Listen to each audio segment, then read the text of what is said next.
Blog. এটা হলো তোমাদের সাথে শেয়ার করছি পুরীর ব্লগ। এখানটায় আমরা চুঁচুড়া থেকেই পুরী যাচ্ছিলাম, আর আমার দুই মা মানে আমার মা আর শাশুড়ি মা এসেছিলো আড়ংঘাটা থেকে। ওরা স্টেশনে পৌঁছে গেছে আমাদের আগে, তারপর আমরা পৌঁছেছি। এবার ওদের সবার সাথে দেখা করে নিলাম, আর এখানটায় ট্রেনে আমরা উঠেও গেছি চুঁচুড়া থেকে হাওড়া যাওয়ার উদ্দেশ্যে। আর এখানটায় নিতাইয়ের শরীরটা একটু খারাপ ছিল সেদিন, একটু ঠান্ডা ঠান্ডা লাগছিল, একটু অ্যালার্জি হয়েছিল, ও একটু শুয়েছিল। আর আমরা এখানটায় কচু ভাজা খাচ্ছিলাম। আর এখানটায় সন্ধ্যাও প্রায় হয়ে গেছে। আমরা এখন ঢুকছি হাওড়া স্টেশনে। 1 ঘন্টা বসার পর এবার আমরা নামবো হাওড়া স্টেশনে। আর হাওড়া স্টেশন থেকে নেমে আমাদের আবার চলে যেতে হয়েছে সাঁতরাগাছি। হ্যাঁ, সাঁতরাগাছি স্টেশনে। সেখান থেকে আমাদের ট্রেন ছিল, মানে আমাদের ট্রেন ছিল শালিমার থেকে। এবার আমাদের ট্রেন 9:45টার দিকে ছিল, কিন্তু অলরেডি ট্রেন প্রায় 1.5 ঘন্টা মতো লেটে এসছে। আর এইখানটায় বসে বসে সবার অবস্থা খুবই খারাপ। এই ভিডিওটা স্পেশাল দিন আমি তোর জন্য বানাচ্ছি, ঠিক আছে? এখন বাজে 9:23 আর আমাদের ট্রেন ছিল কোথায় 9টায়, ঠিক আছে? আর 23 মিনিট এদের অবস্থা এই যে একজন শুয়ে পড়েছে, একজন অসুস্থতা থেকে রিকভার করে উঠেছে, আর আমি অলওয়েজ গুড, মানে I must have to be perfect. শেষ পর্যন্ত কে দাঁড়িয়ে থাকে তাই তুমি তো আগে লড়তে গেলে, দেখো না লড়কাই জার্নি শুরু হয়নি। ও জার্নি শুরু হয়নি, শেষ পর্যন্ত থেকে দাঁড়িয়ে থাকে। জার্নি শুরু হয়েছে কটা থেকে? আমাদের 4টা থেকে, 5টা থেকে, 5টা থেকে। আর এদের 2টো থেকে। কোনো কাজ সাকসেসফুলি করে না এরা। টাইফয়েডের মধ্যে রয়েছে, স্কুল সবার টাইফয়েড। রাজনীতি শুরু বলো 33 হয়ে গেছে। ওটা ঢুকলো 33 দেখাচ্ছে, 34। ওটা তুমি দেখে দেখে বলছো কেন? তুমি বলো তোমার প্রেডিকশন দেখে ঠিক হয় কিনা। 40 এই দুইজন, একজন বলছে ছুমন্তর দিয়ে কালো জামা নিয়ে কাজ হবে না, ওর কালো জামা আর কাজ হচ্ছে না ওতে। আর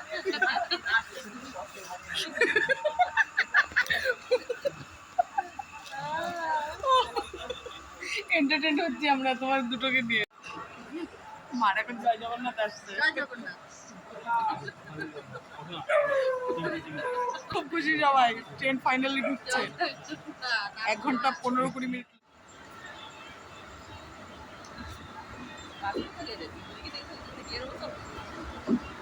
উঠো বুঝতে পারবা। ফাইনালি এতক্ষণ প্রতীক্ষার পর আমাদের ট্রেন ঢুকে গেছে, আর প্রায় 11:15 বাজতে চলেছিল। আমাদের বড্ড খিদে পেয়ে গেছিলো, আর ট্রেনে উঠেই মানে ট্রেন ছেড়ে দিয়েছে, আর আমরা সকলেই খাবার নিয়ে বসে গেছি। মাকে বললাম জলদি জলদি খাবার বের করে দাও, প্রচুর খিদে পেয়েছে। আর আমি বাড়ির থেকে মাংস আর রুটি বানিয়ে নিয়ে গেছিলাম, আর নিতাইয়ের জন্যে কিছুটা ভাত নিয়েছিলাম।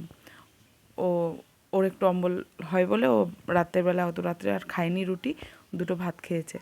আর এই সময়টায় আমাদের এতটাই খিদে লেগেছিল, যাই আমরা সামনে পেয়েছি অমৃত লেগেছে আমাদের। যাই হোক, তারপরে এই ছানার মিষ্টিটা নিয়েছিল, খুবই টেস্টি ছিল এটা। আর খুব ভালো করে আমরা ডিনারটা সারলাম। সেরে এটা হলো ভোরবেলা, সারা রাত আমার তেমন একটা ঘুম হয়নি। ভোর 4টের সময় আমার ঘুম হয়ে গেছে। যাই হোক, মানে ঘুম তো সেরকম একটা হয়নি, তারপরে যেটুকু হয়েছে হয়ে একটু উঠে গেছি। 4টের সময় নিচে নেমে গেছি। আমার যেহেতু আপার বার্থে ছিল, নিচে বসে বসে দেখি ফাইনালি আমাদের ট্রেনটা ঢুকে গেছে পুরীতে। তোমার তো ঠিকই আছে, আমার মুখ এরকম ফুলে আছে কেন? সারা রাত ঠিক মতো না ঘুমিয়ে মুখের অবস্থাটা এরকম ফুলে হয়ে গেছে, একদম কেমন যেন লাগছিল। আর মাকে বলছিলাম তোমাদের মুখ তো এমন হয়নি। যাই হোক, আমরা পুরী স্টেশন থেকে এখন বাইরে যাচ্ছি। এখান থেকে আমরা অটোও পেয়ে গেছিলাম একটা, আর একটু বার্গেনিং করতে হয়েছে, কিন্তু এখানটা একটা বাজে সিস্টেম দেখেছি। 1 কিলোমিটার কিংবা হাফ কিলোমিটারও যদি যাও, এখানটায় মিনিমাম রিজার্ভ করতে হবে তোমাকে। 10-20 টাকা বলে কিছু হবে না, 150 থেকে 200 টাকা নেবে। এই সামান্য স্টেশন থেকে আমরা স্বর্গদ্বার পর্যন্ত গেছিলাম, আমাদের থেকে 200 টাকা ভাড়া নিয়েছিল। সে যাই হোক, গেলাম এখান থেকে আমরা এই অটো করে স্বর্গদ্বার। তারপর ওখানে গিয়ে মানে কী যে অবস্থার মধ্যে আমরা পড়েছিলাম আমরা জানি। বাড়ি থেকে কেন যে আমরা বুক করে যাইনি হোটেল, বড় কষ্টে 7-8টা হোটেল দেখার পর লাস্টে এই অন্নপূর্ণা হোটেলটা আমরা পেয়েছি ফাঁকা। ওখানে গিয়ে ঝটপট করে আমরা ফ্রেশ হয়ে গেছি। ফ্রেশ হয়ে নিয়ে আমরা এবার বেরিয়েছিলাম, আমরা যাব কি বলে বিচে। একটু সকালবেলায় সেখানটায় স্নান করব সেই ইচ্ছা ছিল, সকলে রেডি হয়ে বেরিয়ে পড়েছিলাম। সিঁড়ি থেকে নামবে না উঠবে না। তারপর নিচে নেমে আমরা বিচের দিকে এগোচ্ছিলাম, আর সেই গলির মধ্যেই দেখলাম একটা সুন্দর ধোসা বানাচ্ছিল একটা লোক, আর ধোসাগুলো খুবই টেস্টিও ছিল। কেমন taste, কেমন সত্যি বলো? Reasonable price. হ্যাঁ মা কেমন লাগছে? না মাকে বলছি কেমন লাগছে। এই সমুদ্র দেখার এক্সপ্রেশন এই কেমন লাগছে? সমুদ্র দেখে কেমন লাগছে? আর কাছে গেলে তো ভালো হবে। দূর থেকে মারছে সেই মজা পাচ্ছে দূর থেকে দেখে। এনার একটাই কথা, বিশাল মজা। আমাদের সাথে 2 মা গেছিলো, মানে আমার মা শাশুড়িমা, দেখতেই পাচ্ছ। সত্যি বলছি, এদেরকে খুশি করে যে আমরা এতটাই খুশি হয়েছি। আমার মা আর আমার শাশুড়ি মা দুজনেই এত পরিমাণ আনন্দ পেয়েছে, পুরো বাচ্চাদের মতো করছিল। ওদেরকে দেখে আমরা খুব এনজয় করছিলাম ব্যাপারটা। আর বোন যায়নি, বোনকে একটু মিস করছিলাম। সত্যি বোন, তোকে খুব মিস করছিলাম। আর আমার মা তো বাস বলছে থেকেই যাবো এখানে, হাওয়া খেয়েই যাবো, এরকম একটা ব্যাপার। ওনার এত ভালো লেগেছে। আমার শাশুড়ি মাও খুব এনজয় করেছে, উনি বেশি এনজয় করেছে জলে নেমে। আর খুব হাসাহাসি হচ্ছিলো, এখানে উল্টে পাল্টে যাচ্ছিলো সকলে, মানে দারুণ একটা সকালবেলাটা আমরা গিয়ে পেয়েছিলাম।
দেখে বুঝতে পারছো আমরা কতটা এনজয় করেছি।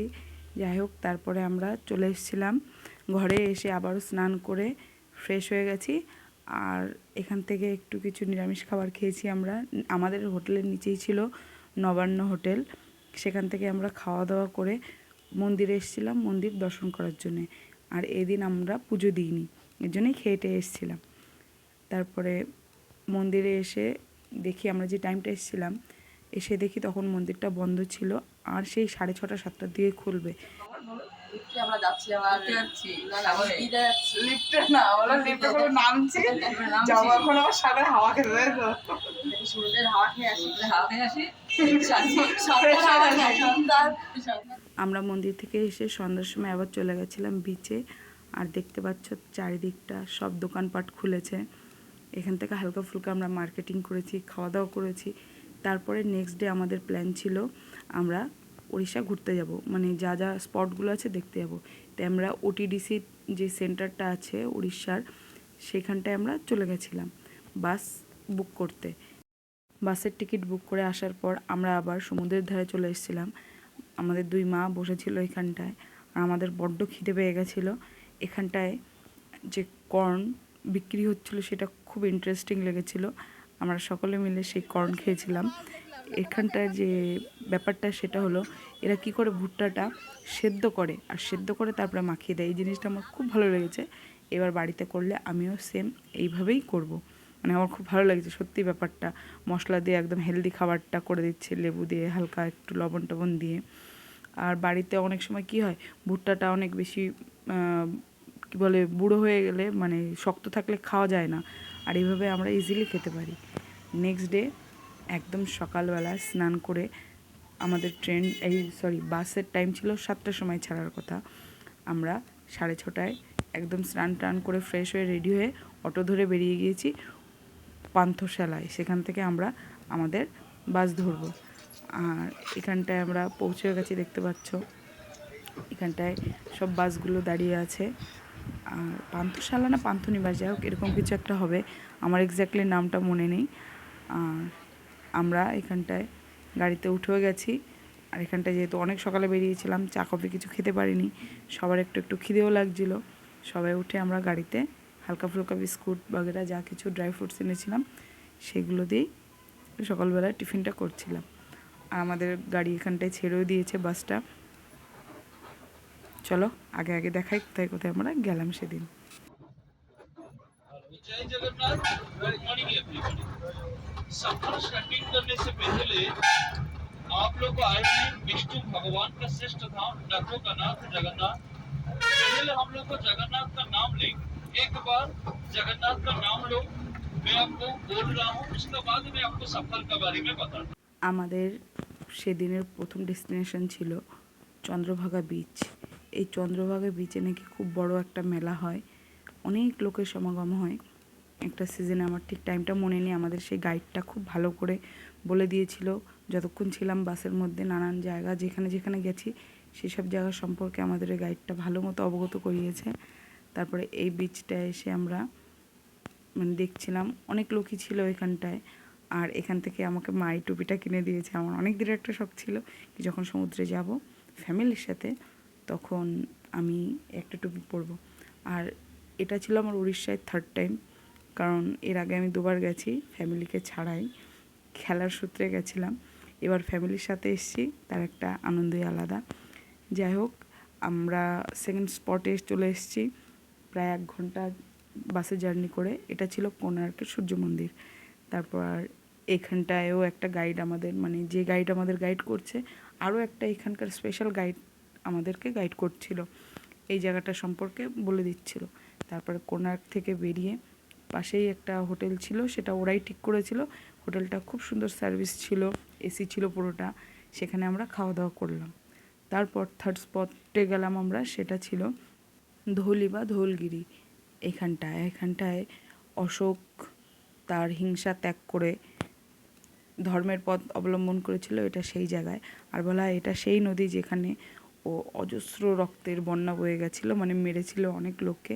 তারপর অশোক এখানটায় এসে ধর্মের পথে নিজেকে স্থাপন করে। এইখানটায় আমরা ঘুরলাম, ঘুরে এখানটায় হালকা একটু মেঘ হয়েছিল, বৃষ্টিও হচ্ছিল হালকা হালকা। তারপরে আবার ওখান থেকে আমাদের ছোট গাড়িতে করে নিয়ে আসা হয় আবারও আমাদের বাসের কাছে। এখান থেকে আমরা গরম লাগছিলো যেহেতু নিতাই ডাব খেলো, আমরা আইসক্রিম খেলাম। আর এই আইসক্রিমটা খেয়েই মানে এই দিনটা থেকেই আমার শরীরটা খারাপ হওয়া শুরু করলো। সারাদিন এসির মধ্যে, আবার বাইরে গরম, এমনভাবে করতে করতে অবস্থা খারাপ হয়েছিল। তারপর আমাদের ফোর্থ যে ডেস্টিনেশন ছিল সেটা ছিল লিঙ্গরাজ মন্দির। এটার সামনের থেকে আমরা অত একটা তুলতে পারিনি, আর ভেতরে তো ফোন অ্যালাউড নয়, তাই এই লিঙ্গরাজ মন্দিরটা বাইরে থেকেই নিলাম। এখানে দেখার পর আমাদের লাস্ট ডেস্টিনেশন ছিল কি বলে নন্দনকানন। আরও দুটো ছিল, সেখানটা আমরা কেউ যেতে চাইনি, তাই সেখানটায় আমাদের আর নিয়ে যায়নি। টাইমটাও প্রচুর কেটে গেছে, প্রায় 13 ঘন্টার জার্নি ছিল আমাদের। আমরা প্রচণ্ড টায়ার্ড হয়ে পড়েছিলাম লাস্টে। এই নন্দনকানন এসেও আমার আর ইচ্ছা হচ্ছিল না আমরা দেখি। এখানটায় 80 টাকা দিয়ে পুরো জঙ্গল সাফারি করাবে এরকম গাড়ির ব্যবস্থা আছে। সেই লাইনে আমরা দাঁড়িয়েছি, না হলেও আধা ঘন্টা দাঁড়িয়েছিলাম, তাও আমাদের টার্ন আসেনি। লাস্টে আমরা আশেপাশে নিজেরাই হেঁটে দেখেছি, মানে প্রচণ্ড ভিড় ছিল আর লাইনে অনেক দাঁড়াতে হয়েছিল। প্রথম তো টিকিটের লাইনে দাঁড়াও, তারপরে আবার ওই গাড়িতে ওঠো তার লাইনে দাঁড়াও, দুটো লাইন। আমরা ফেড আপ হয়ে যাচ্ছিলাম। আশেপাশে থেকে একটু আমরা সাফারি করে নিলাম নিজেরাই। দেখো এখানটায় বাঘ, সিংহ, তারপরে সাদা বাঘও ছিল, তারপরে ভাল্লুক, কচ্ছপ, নানান রকমের যেরকম হয়। নন্দনকাননটা অনেকটা বড় জায়গা নিয়ে। এই জায়গাটায় দেখার পর আমাদের ডেস্টিনেশন শেষ হলো আজকের মতো।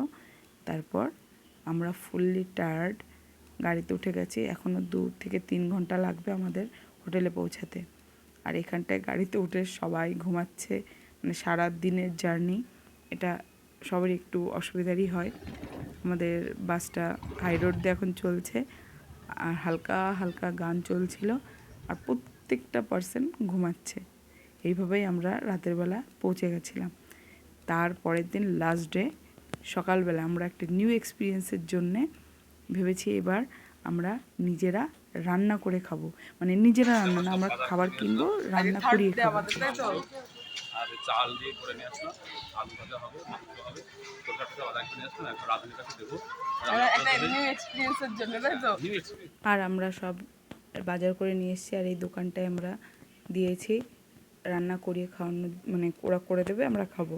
আর ওরা 1 কেজি চাল 60 টাকা, মাংস 180 টাকা, এরকম মানে কেজি দরে এরকম ওরা নেয় দাম।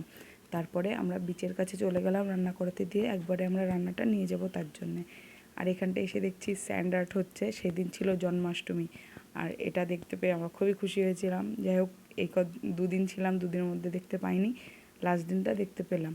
আর তারপরে দেখি সকালবেলায় সমুদ্রে যারা মাছ ধরতে গেছিলো তারা ফিরছে সব নৌকা নিয়ে, আর এরকম মাছ বিক্রি করছে। আর বেস্ট পার্ট কি, এখানটা কোনো কেজি দর ওরকম করছে না, যে যেরকম বলছে এতগুলো কত ততগুলো কত তারা দিয়ে দিচ্ছে নিজের মতো দাম দর বলে। আর পাশেই অনেকে এরকম বসে আছে মহিলারা, যারা ইনস্ট্যান্ট তোমাকে মাছটা কেটেও দেবে।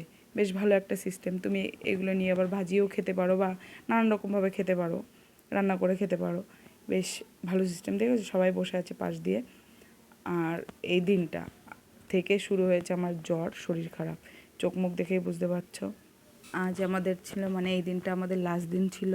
সকাল সকাল আমরাও ঘরে গিয়ে খাবার টাবার খেয়ে ফ্রেশ হয়ে বেরিয়ে পড়েছিলাম লোকাল সাইট সিন করবো তার জন্যে। আর আমার তো পুরো ভরা জ্বর, ওষুধ খেয়ে বেরিয়েছিলাম, ঠিকমতো তাকাতে পারছিলাম না। তাও আমি যদি না যাই ওরা কেউ যেতে পারবে না, ঠিক এই কারণেই আমি ওদের সাথে বেরিয়েছিলাম। আর প্রথমেই আমাদের নিয়ে গেছিলো এই মন্দিরটা, এটা হলো মা বিপত্তারিণীর একটা মন্দির। এখানটায় প্রথমে দর্শন করলাম, তারপরে এই যে মায়ের মন্দির এটা, তারপরে এখানে দর্শন করার পর আমরা অটোতে করে আবারও বেরিয়ে পড়েছিলাম অন্য স্পটে যাওয়ার জন্য। আর সেটা ছিল গুপ্ত বৃন্দাবন। এখানটা মানে মেনলি আমাদের ওই গুপ্ত বৃন্দাবনটার নামটা শুনেছি, আমাদের দেখার খুব ইচ্ছা ছিল। এই যে সেই গুপ্ত বৃন্দাবন, এখানটায় গেলাম, গিয়ে আমরা লাইন করে করে ভেতরে ঢুকেছি, এবং এখানটায় খুব সুন্দর সিস্টেমে সব কিছু বানানো, যেহেতু অরিজিনাল বৃন্দাবন তো নয়, এখানটায় কৃত্রিমভাবে সব কিছু বানানো। আর খুব সুন্দর করা, শ্রী চৈতন্যদেবের বড় বড় স্ট্যাচু করা আছে, তারপরে শিব ঠাকুরের আছে, বাবা বজরংবলীর আছে, কৃষ্ণের আছে, অনেক সুন্দর করে অনেকটা জায়গা নিয়ে এখানটায় মন্দিরটা, মানে গুপ্ত বৃন্দাবনটা তৈরি করা। দেখতে পাচ্ছ এই যে শ্রী চৈতন্যদেব, আরও অনেক অনেক ঠাকুরের সব এখানটায় চারিদিকটা কী কী লীলা করেছে, কেমন কি খুব সুন্দর করে করা ছিল। অবস্থা কেস একদম জন্ডিস, এই কদিন ঘুরে সে লেভেলে ঠান্ডা লেগেছে, টাকাতে পারছি না। আর বলছি জ্বরও এসছে খুব। আর মাকে বললাম, বা ওরা সবাই মিলে দেখা করে এলো, আমি অটোতে বসে আছি, মা তাড়াতাড়ি থেকে ফিরে এসছে, আর ওয়েট করছি কখন ওরা সবাই আসবে। আর ভাবছি কোনো জায়গায় যাবো না, মানে আমি যাবো না, ওরা যাবে, আমি বসে বসে থাকবো অটোতে। প্রচণ্ড জ্বরও যেমন ঠান্ডাও লেগেছে তেমন। আমাদের ট্রেন ছিল রাত 11টার দিকে, আর সেই জন্যে আমরা সন্ধ্যার সময় আবারও একটু বিচে গেছিলাম, যেহেতু আমার মায়েদের খুব ইচ্ছা ছিল একটু ভাজা মাছ খাওয়ার। আমাদের ধারে কাছে বসেছিল না, একটু দূরে গিয়েই আমরা বিচের পাড় থেকে হেঁটে হেঁটে যাচ্ছিলাম, আর সেখানটায় গেছি কোথায় পাওয়া যায় ভাজা মাছ। ফাইনালি পেলাম, কয়েকটা দেখলাম বসেছে দোকান, অনেকই দোকান বসে ওখানটায়। আর এখানটায় গিয়ে ভাজা মাছ ওদের পছন্দ যা যা হলো সেটা খাওয়া হলো, কিন্তু সত্যি বলতে একদম থার্ড ক্লাস ছিল। আমাদের ঘোরা শেষ, আর এখন আমরা আমাদের লাগেজগুলো নিয়ে চলেছি, সাথে এটাও ফেরত দিতে হবে। একজন আসছেন পেছনে। আচ্ছা, মনে কষ্ট লাগছে তোমার, চলে যাচ্ছে তাই? একদম না, নিজের মাটির সুখ অন্য কোথাও পাওয়া যাবে না, সেই সুখটাই বড় সুখ। একদম, অনেক ঘোরা হয়ে গেছে, আবার বাড়ি যেতে তো। ধাইগিরিগিরি ধাইগিরিগিরি, জয় জগন্নাথ। জয় জগন্নাথ, চলে আসে দেশের বাড়ির মধ্যে আয়। আবার আসা হবে, তাই তো? জগন্নাথ ডাকলে আবার আসা হবে। আবার আসবো, বাসি পেছনে নিয়ে আবার জগন্নাথ মন্দিরে আসবো, এই ধামে আর কোথায় যাইবো না যাই দুদিন। আর স্টেশনে পৌঁছে আমরা গাড়িতে উঠে গেছি, আর গাড়ি ছেড়েও দিয়েছে। এ কদিনের জার্নিটা খুব ভালো লাগলো, আবার যদি চাই জগন্নাথ আবারও যাব।